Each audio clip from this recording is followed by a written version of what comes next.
It's actually an Aileron roll.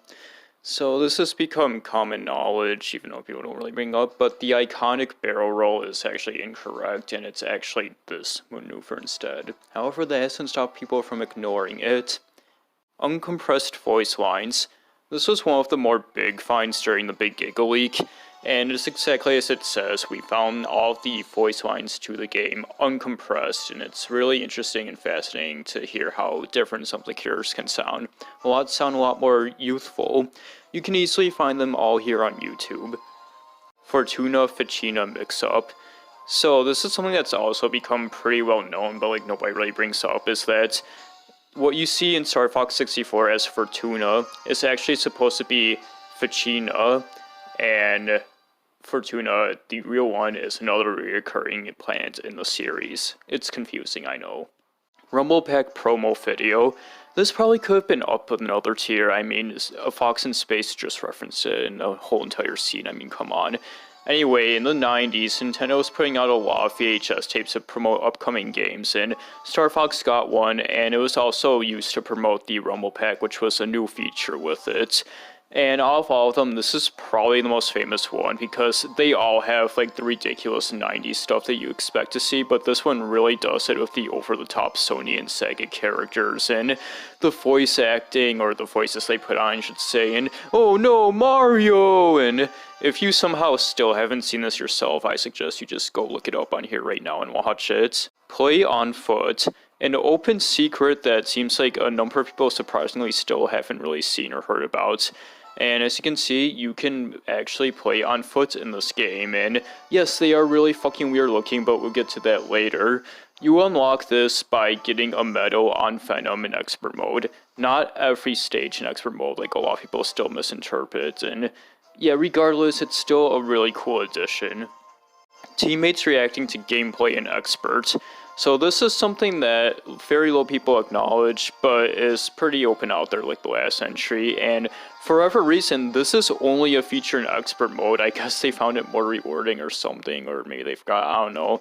Anyway, if you do stuff like get a high amount of hits from one locked-on charged laser blast, like +7 at least, I think, then they'll go like, oh, great, Fox, and alternatively, if you take a lot of damage or almost die, then they'll be like, Fox, are you okay?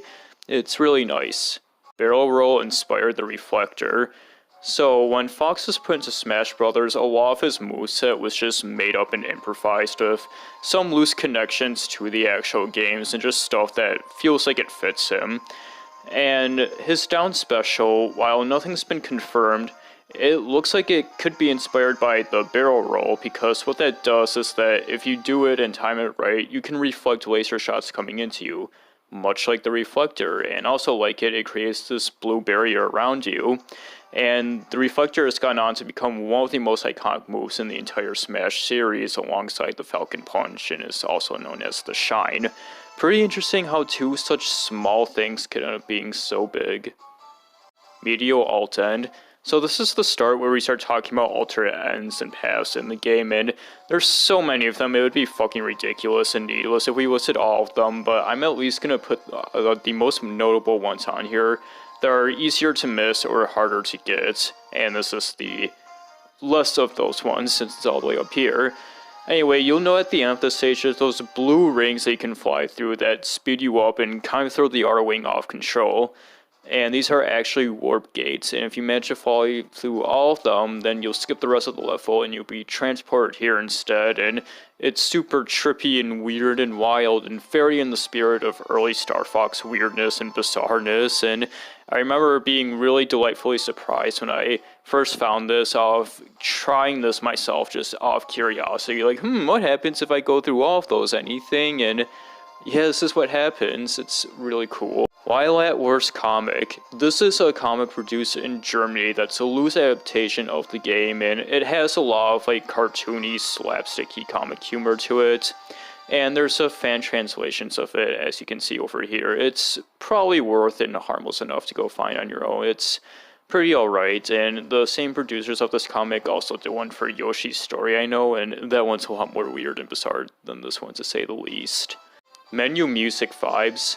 So there's a reason why I started the intro to the series with this, and why you probably hear a lot of people use this music. It's just such a good and perfectly atmosphere catching melody. I don't even know if you could like argue if it fits with the rest of the game or not, but I mean that kind of makes it more odd, but it's just what effort they somehow managed to make it so like melancholic and like kind of oddly just like automatically nostalgic sounding and maybe sad in a way almost, but it's also just super fucking relaxing and chill, and it's almost just like a perfect piece of music in a way.